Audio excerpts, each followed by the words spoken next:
there's so much buildup to the season. There is so much excitement, so much anticipation, so many things that U.S. fans and all of us as consumers of Alabama football, we want from this team in this upcoming season. And I was thinking about this last night. When there's been build-up and a lot of it, when there's been excitement and a lot of it for an upcoming Alabama football season, Crimson Tide usually responds quite well to the build-up. And normally it responds to the national championship in that build-up. And I'm just reminded of different years as they're now on screen. When you look at 2009, 2011, 2015, 2017, 2020. There was just so much build-up for those seasons. Like, U.S. fans were just so amped, so excited, just so ready to go to get to those particular seasons because you felt, as a fan, something special, something remarkable is going to happen, is going to take place here where Bama football is concerned. Case in point, 2009, right? 2008, Alabama got to the SEC championship. People thought was Bama a little bit too early getting there with Coach Saban. You had guys that knew they were talented enough, just didn't quite have that belief that they could take down Florida. The very next year in 2009, U.S. fans were going, we got to get back there. Can't wait to face Florida. We know we got the team. We know we can get back there. There was just so much juice, so much electricity, so much energy coming from you, the fans, and just your excitement for that 2009 season because you thought this is the team that's going to get Alabama back to being on top where Bear Bryant had it in the 60s and 70s, and Gene Stallings had it in 92, and Wallace Wade had it in the 1920s and 30s, and Frank Thomas had it in the 30s and 40s. Like, we're going to get back there in that 2009 season.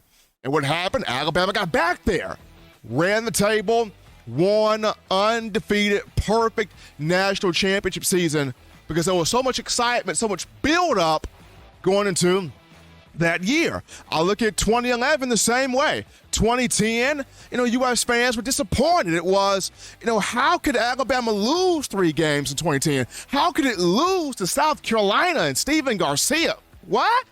How could it lose to LSU? Huh? How could Cam Newton come back and win at Bryant? It just didn't feel right. And I understand that Alabama had lost several players off that 2009 team, several leaders to the NFL draft, and levels of complacency set in. But 2011, there was just so much buildup where you knew what you had on defense coming back. You were really excited about that. And then when the tornado came in April of that year, it was, okay, now we gotta win. We got to win to restore the city. We got to win to give the people hope. We got to win to, put Tuscaloosa and surrounding cities in the state back where they need to be. And there was build-up for that 11 season. And what happened, even with the 9-6 loss to LSU, Bama ran the table, got back to the national championship, and handled LSU, shutting it out 21-0 in New Orleans. Then I look at the 2015 season and the build-up there. 2013 and 2014, Bama, no national championship in either season. And here comes these newspapers, these national reporters with, okay, Saban's done. It's over. We've never seen Saban go back-to-back years of no ring. We've never seen Saban go back-to-back years, no national championship. It's over. Stick a fork in Bama. They're a burnt chicken. They're cooked. They're done. And what does Saban do? Even with the loss to Ole Miss, runs the table with Derrick King Henry and other guys, especially guys in that defense. They get to the national championship and win. Why? The build-up from U.S. fans, the energy going to that season. 2017, there was a lot of energy. 2016, Alabama had the most entertaining defense that year. It didn't yield a national championship, but still entertaining nonetheless. What happens 2017? You ask the fans, so excited. You know, you got Jalen Hurts, you got this hot shot freshman, Tua Tagovailoa, and all these other freshmen, Najee Harris, Jerry Jeudy, Devonta Smith, Henry Ruggs. My gosh, look at these young kids. Look what they got on the field here.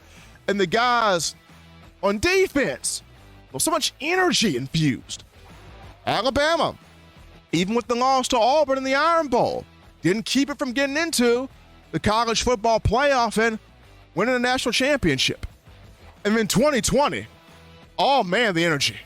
Oh man, I mean 2020, 2018 and 2019, no national title. Tua Tagovailoa gone. How many people thought, Mac Jones? The 3-star? A kid from Florida? What he gonna do? Isn't he the one that lost Bama the Iron Bowl with them 2 pick sixes in 2019? And then you had the coronavirus pandemic that we were wondering, is there even going to be football? Is football going to be a thing? Is that even going to be played? And what happens, you not only got a football season, but you got one of the most exciting football seasons of Alabama history. We saw Mac Jones go from being 3-star to setting records, becoming a Heisman finalist, becoming a first-round top 15 draft pick. We went from, is Bama going to have a football season, to Devonta Smith's the Heisman Trophy winner. And there was so much build-up, excitement going into 2020, and we saw the result of that. This upcoming season, folks, there is just so much excitement when you talk to Alabama fans. It's, Saban going to get back there after falling short to Kirby Smart back in January to end last season. Saban's going to get back there. Saban ain't done yet. You got so many people wondering, because the question's being thrown out there more and more. Is Saban going to retire? Is he finally going to retire? Is he going to bow out gracefully?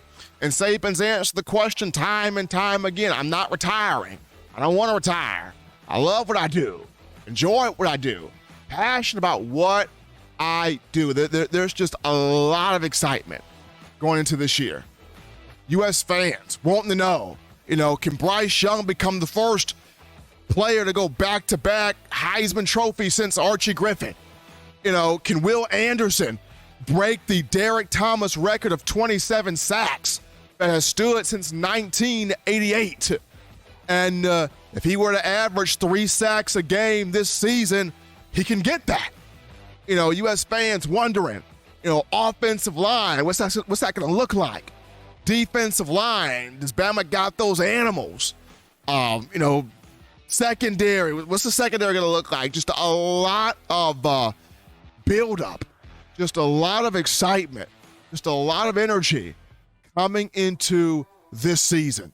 Saban going after national championship number 8 overall, 7th during his time at Alabama.